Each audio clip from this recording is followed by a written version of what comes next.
আজ ক্লাস 9 এর কোষে দেখি 1.2 এর অঙ্কগুলি করাবো। অর্থাৎ এই অধ্যায়ের নাম হলো বাস্তব সংখ্যা, রিয়েল নাম্বার। ঠিক আছে, এর আগের ভিডিওতে আমি তোমাদের কাছে অনুরোধ রইলো এর আগের ভিডিওটি দেখে তবেই এই ভিডিওটি তোমরা দেখো। ওই আগের ভিডিওতে আমি তোমাদের বাস্তব সংখ্যা, মূলদ সংখ্যা, অমূলদ সংখ্যা, অখণ্ড সংখ্যা সমস্ত কিছুই আমি বুঝিয়েছি। ওইগুলো না বুঝলে এই অঙ্কগুলি তোমরা কিন্তু বুঝতে পারবে না। তবুও আমি এই যে সত্য মিথ্যা উক্তিগুলি রয়েছে এগুলো করাবো আমি, তারপরে পাশে আমি বলতে থাকবো। ওকে, তাহলে দেখো, কিন্তু ডিটেলসে আমি করিয়েছি এর আগের ভিডিওটা। আমি এর আগের ভিডিওটা আমি এই ভিডিও শেষে দিয়ে দেবো, তোমরা দেখে নিও। দেখো, বেশি কথা না বাড়িয়ে অঙ্কগুলি চলে আসছে। এক দাগের গুলো বলেছে নিচের বক্তব্যের কোনটি সত্য ও কোনটি মিথ্যা লিখি। ঠিক আছে, তোমরা স্ক্রিনে দেখতে পাচ্ছ প্রশ্নগুলি বা উক্তিগুলি। বলেছে দুটি মূলদ সংখ্যার সমষ্টি সর্বদা মূলদ সংখ্যা হবে। সত্য হবে। কি করে হবে দেখো, বুঝিয়ে দিচ্ছি। তাহলে মূলদ সংখ্যা কাকে বলে? যে সংখ্যাগুলিকে পি বাই কিউ আকারে আমরা প্রকাশ করতে পারি। ঠিক আছে, আমি জাস্ট এখানে শর্টে শর্টে বলবো যে মূলদ সংখ্যা কি। ঠিক আছে, আমি ডিটেলসে আমি পি কি মানে পিটা কি জিনিস, কিউটা কি, আমি ডিটেলসে আগের ভিডিওতে বলছি, আমি বারবার করে বলছি, ওই ভিডিওটা আগে দেখে নিও। তাহলে যে সংখ্যাগুলিকে আমরা পি বাই কিউ আকারে প্রকাশ করতে পারবো তাদের মূলদ সংখ্যা বলি। ঠিক আছে, যেমন এক, এক কি মূলদ সংখ্যা? হ্যাঁ, এককে এক দিয়ে ভাগ দিতেই পারি, যেখানে এই এক হলো পি এবং এই হরের এক হলো কিউ। আর কি দুই, দুইকেও এক দিয়ে ভাগ দিতেই পারি, তাহলে দুইকে এক দিয়ে ভাগ দিলে সে দুই পাবো, তাহলে এই দুইটা হলো পি, এক হলো কিউ। ওকে, তাহলে যে সংখ্যাগুলিকে আমরা পি বাই কিউ আকারে প্রকাশ করতে পারবো, ঠিক আছে, তাদের আমরা মূলদ সংখ্যা বলবো। তাহলে এক নম্বর উক্তিটা হবে কি সঠিক। আমি এই কালি ব্যবহার করছি, তোমরা কিন্তু নীল বা কালো কালি ব্যবহার করবে।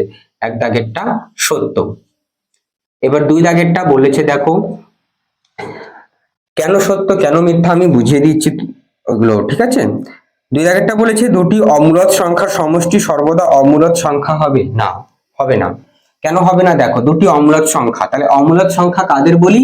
যে সংখ্যাগুলিকে পি বাই কিউ আকারে প্রকাশ করতে পারবো না। ঠিক আছে, যেমন √2, √3। ঠিক আছে, তাহলে রুট অর্থাৎ বর্গমূল, √3 বর্গমূল কি করতে পারবো? √3 না, হবে না। √2 এর বর্গমূল হবে না।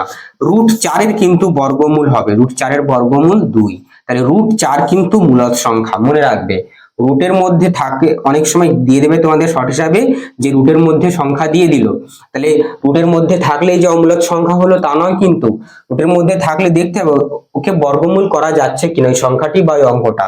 তাহলে √4 বর্গমূল 2, তাহলে দুইটা কিন্তু মূলদ সংখ্যা, অর্থাৎ √4টাই মূলদ সংখ্যা।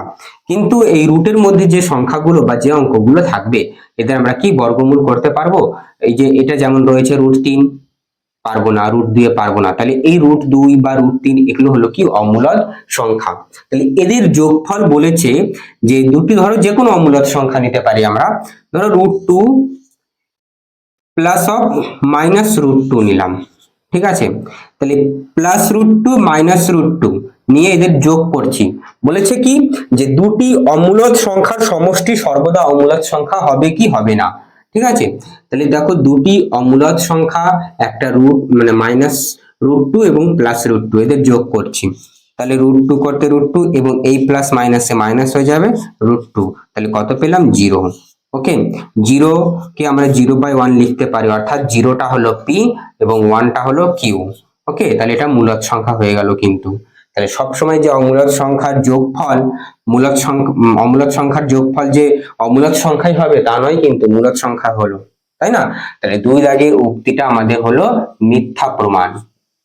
ঠিক আছে, এবার তিন দাগের উক্তিটা 1-3। ঠিক আছে, এই একের অঙ্কগুলোই চলছে। 1-3 দাগেরটা বলেছে দুটি মূলদ সংখ্যার গুণফল সর্বদা মূলদ সংখ্যা হবে। ঠিক আছে, এটা মুছে দিচ্ছি। হ্যাঁ, এগুলো আশা করি বুঝতে পেরেছো। আমি পাশে বোঝাবো আর ওখানে সত্য না মিথ্যা আমি তোমাদের যাচাই করে দেখিয়ে দিচ্ছি। দুটি মূলদ সংখ্যার গুণফল, তাহলে দুটি মূলদ সংখ্যা নাও। ধরো আমি একটা মূলদ সংখ্যা নিলাম 3/4। ঠিক আছে, 3/4 নিলাম। আর একটি নিলাম আমি 2/5। এদের গুণ করো, গুণফল সর্বদা মূলদ সংখ্যা হবে। হ্যাঁ হবে। কিভাবে দেখো, গুণ করে দেখিয়ে দিচ্ছি। তাহলে 2 কে 2, 2 দুগুণে 4, কাটাকুটি গেল, উপরে পড়ে রইল 3, 5 দুগুণে 10, 3/10। তাহলে এটা কি একটা মূলদ সংখ্যা, ঠিক আছে, যেখানে এই 3টা হলো পি এবং 10টা হলো কিউ। ক্লিয়ার? তাহলে 3 নম্বরে উক্তিটা কি হলো? সত্য। এবার দেখো 4 দাগেরটা। 4 দাগেরটা কি বলেছে? দুটি অমূলদ সংখ্যার গুণফল সর্বদা মূলদ সংখ্যা হবে না। মিথ্যা, সর্বদা মূলদ সংখ্যা হবে না, অমূলদ সংখ্যাও হতে পারে। তাহলে দেখো আমি দুটি অমূলদ সংখ্যা নিচ্ছি, √7 এবং √2 নিলাম, ঠিক আছে। তাহলে এদের গুণ করি, তাহলে গুণ করলে কি হবে? 7 দুগুণে 14, √14 বা √14, ঠিক আছে। তাহলে এই √14 এর বর্গমূল হয় না, তাই না? বর্গমূল কি হবে? √14 হবে না, তাই এটা কি একটা অমূলদ সংখ্যা। কিন্তু আমাদের বলেছে উক্তিতে যে দুটি অমূলদ সংখ্যার গুণফল সর্বদা মূলদ সংখ্যা হবে না, সবসময় মূলদ সংখ্যা হবে না। আবার দেখো কখন মূলদ হবে? যদি √5 একই জাতীয় √5 গুণ করি, তাহলে কি হবে? √5 তার হোল স্কয়ার, ঠিক আছে, তার হোল স্কয়ার, রুট আর এবং রুট এবং স্কয়ারটা কেটে গেল, রুট উঠে গেল, পড়ে থাকলো শুধু 5 বা 5। তাহলে এই 5টা কি হলো? মূলদ সংখ্যা, কিন্তু সব ক্ষেত্রে হবে না, ঠিক আছে। তাহলে 4 নম্বর উক্তিটা হলো মিথ্যা। এবার দেখো 5 নম্বরেরটা। 5 নম্বর উক্তি বলেছে প্রতিটি মূলদ সংখ্যাই বাস্তব সংখ্যা। এটা একটু ভালো করে বুঝবে। দেখো এটা মুছে দিচ্ছি, হ্যাঁ, আমি আবারও পড়ছি। বলেছে প্রতিটি মূলদ সংখ্যাই বাস্তব সংখ্যা। তাহলে বাস্তব সংখ্যা কোনগুলি? দেখো একটা সংখ্যা রেখায় যদি বাস্তব সংখ্যাগুলি বসাই, এটা সংখ্যা রেখা, এটা 0, তোমরা জানো, শিখেছো এগুলো। বাম দিকে এগুলো -1, -2, -3, -4, -5, ঠিক আছে, এভাবে চলতে থাকবে। আর এগুলো প্লাস, ঠিক আছে, +1, প্লাস আর দিলাম না, কিছু না দেওয়া মানে তো সেই প্লাস রয়েছে চিহ্নটা, 1, 2, 3, 4 এভাবে চলতে রয়েছে। আবার দেখো রুট, এগুলো হলো সংখ্যা রেখা। এইবার √3 বা √2 এর মধ্যে অমূলদ সংখ্যা, ঠিক আছে। বাস্তব সংখ্যার মধ্যে কি কি থাকে? দেখো এই তোমার অখণ্ড সংখ্যাও থাকবে এর মধ্যে, ঠিক আছে। তাহলে অখণ্ড সংখ্যাও থাকবে প্লাস মূলদ সংখ্যাও থাকবে। তাহলে অখণ্ড সংখ্যা -5, -4, +1, +2 এগুলো অখণ্ড সংখ্যা এবং এগুলো কি মূলদ সংখ্যাও বটে। এবং অমূলদ সংখ্যা √3, √2 এগুলো অমূলদ সংখ্যা, ঠিক আছে। পাই, ওকে, এগুলো অমূলদ সংখ্যা। তাহলে বাস্তব সংখ্যা অর্থাৎ রিয়েল নাম্বার, রিয়েল কথা থেকে বুঝতে পারছো, রিয়েল মানে কি? যেটার বাস্তবে এক্সিস্টেন্স আছে, তাহলে রিয়েল নাম্বার, ওকে। তাহলে বাস্তব সংখ্যা, তাহলে এগুলো সব বাস্তব সংখ্যার আন্ডারে পড়ে। তাহলে আমাদের বলেছে প্রতিটি মূলদ সংখ্যাই বাস্তব সংখ্যা। হ্যাঁ হ্যাঁ, প্রতিটি মূলদ সংখ্যা বাস্তব সংখ্যা। তাহলে দেখো এই বাস্তব সংখ্যার মধ্যে কিন্তু মূলদ সংখ্যা পড়ছে, বোঝা গেল। এবং দ্বিতীয়টাই ঠিক, দেখো ভালো করে বলেছে, বুঝবে। মানে দ্বিতীয়টা বলতে 6 দাগেরটা কি বলেছে, তাহলে ব্যাপারটা ক্লিয়ার হবে। প্রতিটি বাস্তব সংখ্যাই অমূলদ সংখ্যা। আবার কি বলেছে? প্রতিটি বাস্তব সংখ্যা অর্থাৎ প্রত্যেকটা রিয়েল নাম্বার। তাহলে বাস্তব সংখ্যা কি বললাম? এখানে মাইনাসও থাকবে, জিরোও থাকবে এবং প্লাস গুলোও থাকবে এবং √3 অর্থাৎ অমূলদ সংখ্যাও থাকবে। আমি আবার রিপিট করছি, ভালো করে শুনবে। রিয়েল নাম্বারের মধ্যে অর্থাৎ রিয়েল নাম্বারের মধ্যে অর্থাৎ বাস্তব সংখ্যার মধ্যে তোমার মূলদ সংখ্যা, যেগুলোকে p/q আকারে প্রকাশ করা হয়, মূলদ সংখ্যাও থাকবে, অমূলদ সংখ্যাও থাকবে, ঠিক আছে, নেগেটিভ ইন্টিজার এবং পজিটিভ ইন্টিজারও থাকবে, ঠিক আছে, অখণ্ড সংখ্যাও থাকবে। আমাদের 5 দাগেরটা বলেছিল যে প্রতিটি মূলদ সংখ্যাই বাস্তব সংখ্যা। হ্যাঁ, প্রতিটি মূলদ সংখ্যা, তাহলে এগুলো মূলদ সংখ্যা, বাস্তব সংখ্যা রয়েছে, ভালো করে বুঝবে। আমি একটা ভেন ডায়াগ্রামের সাহায্যে বুঝিয়েছি, তোমরা আগের ভিডিওটি অবশ্যই দেখবে। আমি আবার বলছি যে এই হলো এই বাইরেরটা, ঠিক আছে, এই বাইরেরটা সার্কেলটা হলো রিয়েল নাম্বার, ওকে, এটা হলো রিয়েল নাম্বার, এই সার্কেলটা রিয়েল নাম্বারের, ওকে। এবার দেখো এর মধ্যে বাইরে বাইরে লিখছি আমি, ঠিক আছে, সার্কেলে এর মধ্যে মূলদ সংখ্যাও রয়েছে, ঠিক আছে, অর্থাৎ রেশনাল নাম্বার। আমি ইংলিশে লিখছি রেশনাল নাম্বার, আমি শর্টে লিখছি। এর মধ্যে আবার কি রয়েছে?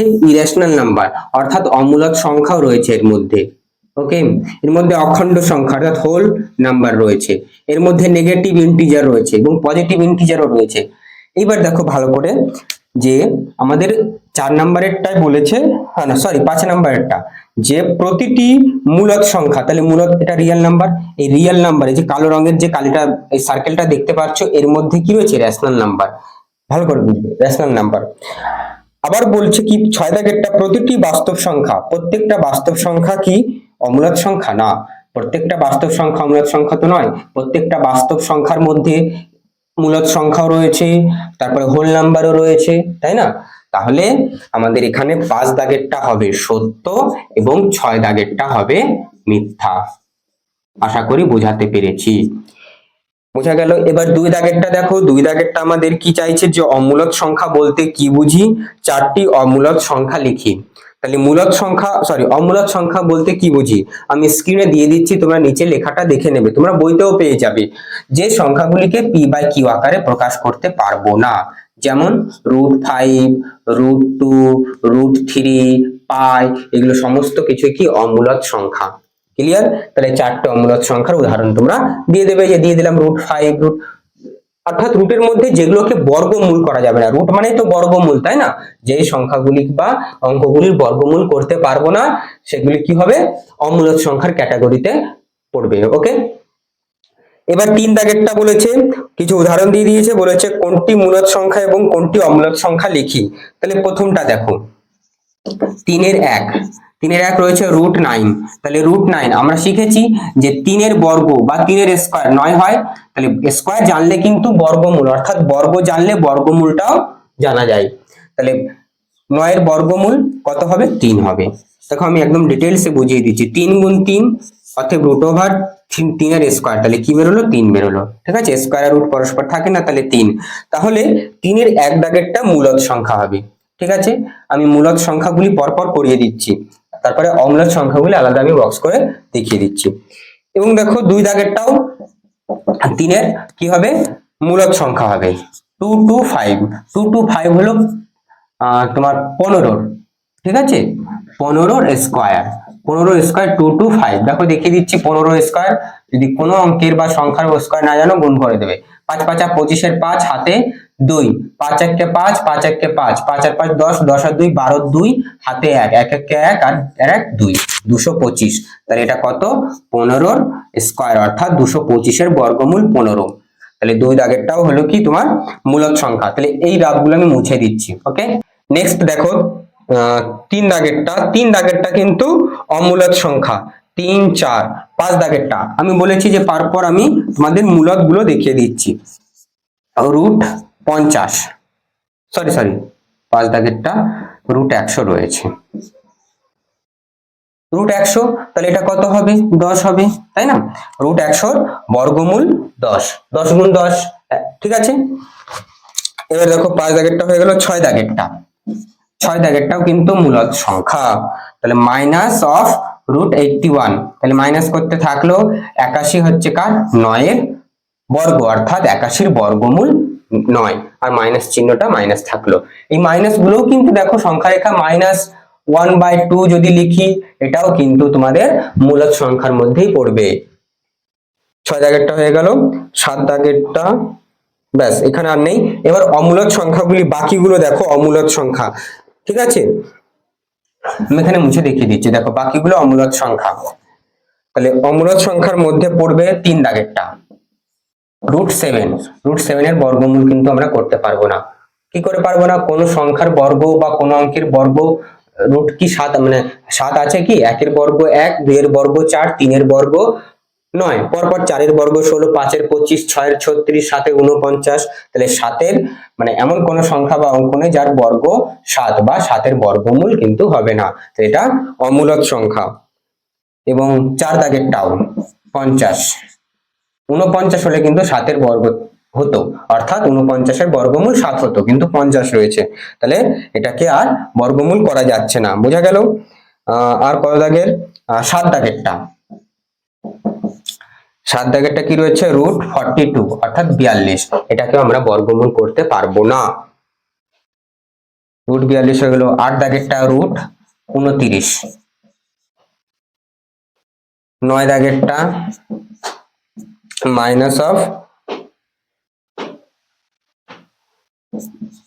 1000, ঠিক আছে। 1000 দেখো করতে পারবো না, 10 গুণ 10 হলো, তাহলে 10 গুণ 10 100, 100 গুণ 10 হলো তোমার 1000। ওকে, তাহলে এটা কি রুটের মধ্যে থাকবে, আমি জাস্ট এটা ভাঙিয়ে দেখিয়ে দিচ্ছি। তাহলে দুটো থেকে জোড়া থেকে একটা বেরোয়, একটা বেরোলে একটা রুটের মধ্যেই থেকে গেল, কিন্তু হবে না, অমূলক সংখ্যা এটা। ওকে, সম্পূর্ণটাই বেরোতে হবে, বেরোলে নইলে এটা অমূলক সংখ্যা। ক্লিয়ার? তাহলে আজকে আমি 3 দাগ পর্যন্তই থাকলো, এবং 4, 5, 6 এই অঙ্কগুলি আমি পরে তোমাদের করাবো। ওকে।